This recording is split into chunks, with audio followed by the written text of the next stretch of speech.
Doma Sports Talk worldwide with some news from the world of boxing. So y'all know what time it is. You ain't in a rush to get concussed, baby. Now, let's talk about the big fight. Canelo Alvarez versus Terence Bud Crawford.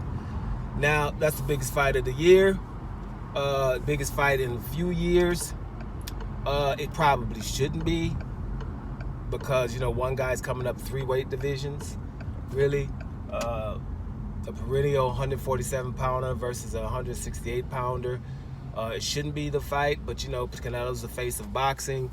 And Terence Crawford's the best guy in boxing. So, you got those 2 elements in it, and everybody in the boxing world knows it's a big fight. You got going back and forth who can win the fight and all of this. But let's talk about legacy. Chris Algieri, a very great fighter, 140, 147 pounds. I think he fought at 140 a lot, right? He's probably known for his losses to Manny Pacquiao, and I forget the other fights, but the guy was a good fighter. He works as a nutritionist. He knows his stuff when it comes to boxing. And when he's a pundit, he's very articulate and very fair. Almost to a fault because he's extremely fair, right? He's just a good dude. Without knowing him, you would, if you've seen him 2 or 3 times, you're going to just be like, damn, that's a good dude, which is probably not normal in boxing, right? So, he was asked, would a loss to Terence Crawford tarnish Canelo's legacy? And he gave a resounding yeah. A resounding yeah. He said it would massively tarnish Canelo's legacy. And some of the things that he said were just basically things that most of us know, just some register and make sure that other people know and others don't, right? But it would tarnish his legacy, and for the obvious reasons. One is we know that the guy's older. Crawford's older. He's going to be 38 years old here, right? So he's an older fighter. He's an inactive fighter, right? And most of the time, these are things that, make people say that people are going to lose. Man, he's inactive. So he's pretty inactive, hasn't fought in a year, hasn't fought more than once a year in 3 to 4 years, maybe even 5 years. And also, he's coming up in weight. So those are reasons. Old, coming up in weight, inactive. You're not supposed to beat a Hall of Famer in his prime, right? You're not supposed to beat a guy like that under those circumstances. So yes, it would tarnish Canelo's legacy. Now this is me adding. This is just me. This is not Chris Algieri. Canelo wanting over 100 million to fight somebody little like this, for me, is embarrassing.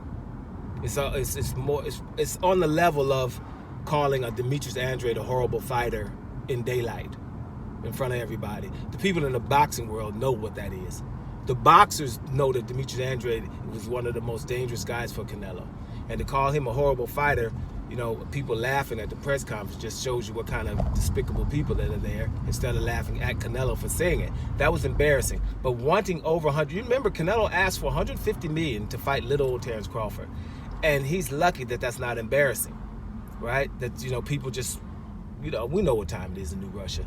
You shouldn't be able to say something that ridiculous and get away with it. So he's going to get over 100 million for fighting this little guy.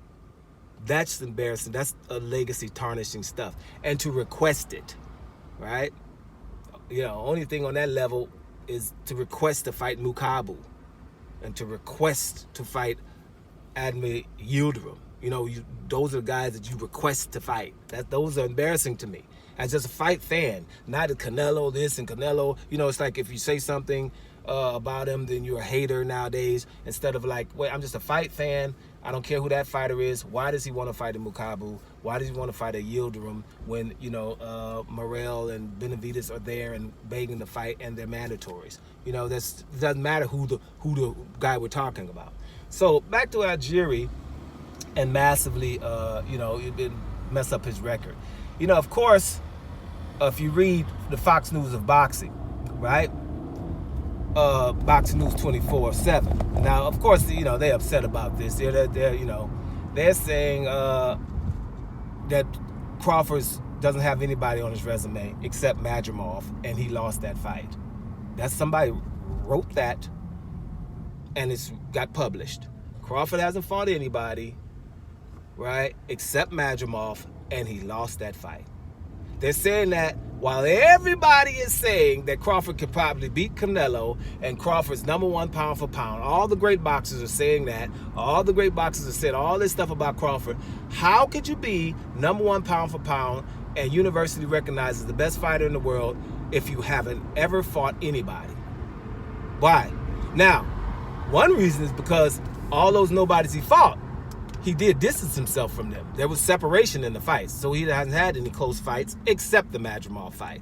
But for someone to publish that just shows you how diabolical these people are. And like I keep telling you, they're calling a lot of fighters not great. A lot of them, just to put Terence Crawford down.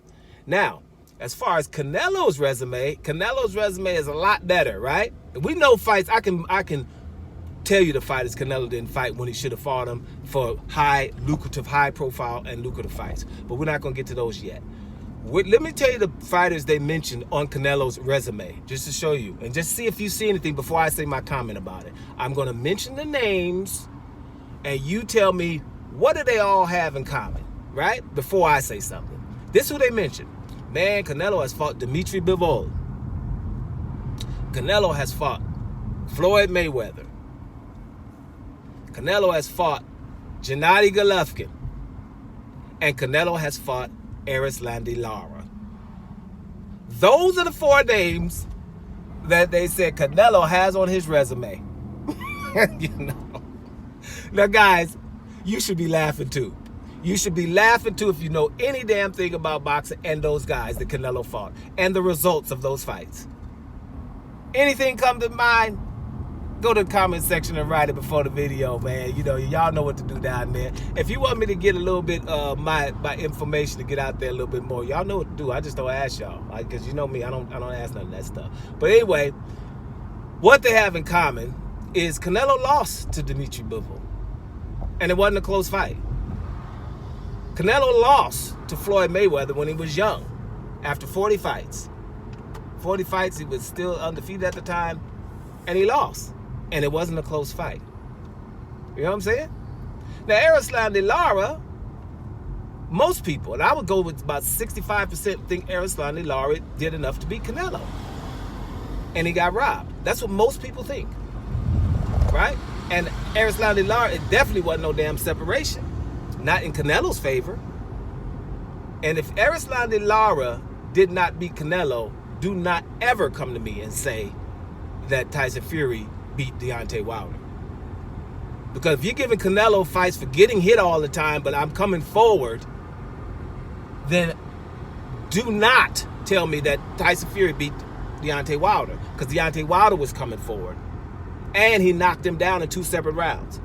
You see? Don't. So make sure that that's what I'm saying. So Erislandy Lara was on that, and we think that Erislandy Lara beat Canelo. You know who else was on there? Gennady Golovkin. What does he and Erislandy Lara have in common? People think Gennady Golovkin beat Canelo in the first fight. And listen, guys, Gennady Golovkin beat Canelo in the first fight. Right? He just did. I am sick of all this. We all know he beat Canelo in the first fight.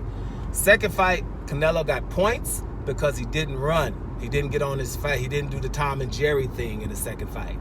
Canelo stood there. And because Gennady Golovkin was talking Mexican style and trying to do Canelo like Canelo's trying to do Terence Crawford, hey, just stand there and fight me. That's what Gennady Golovkin was saying to Canelo. By the way, so just to let you know, Canelo can get on them toes too when he thinks it's necessary, which he did.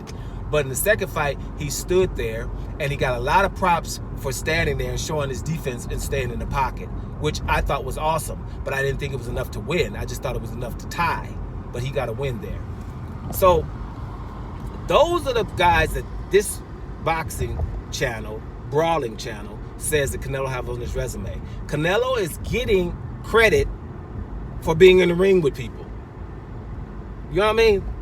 We're talking about people you beat, people. That's what resume means. It's not like, hey, who I was signed to fight. You know what I mean? Especially who I got my ass whooped by. What are we talking about that for? You know, I mean, you got to the point where you're not as good as Floyd Mayweather, by far. You're not as good as Dimitri Bivol, by far. Why are we talking about that? You're on the level of Lara, but he outboxed the hell out of you, and you ran from Gennady Golovkin. Tom and Jerry, part 1. So that's what that is. So that's what we're talking about here. So at the end of the day, Chris Algieri is correct.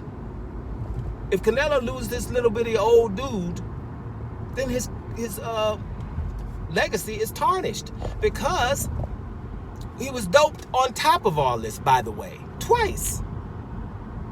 Right? You know, I don't know what, like I told you, for me, dope twice for me means no Hall of Fame. That's just me personally, because, you know, you're doped, right?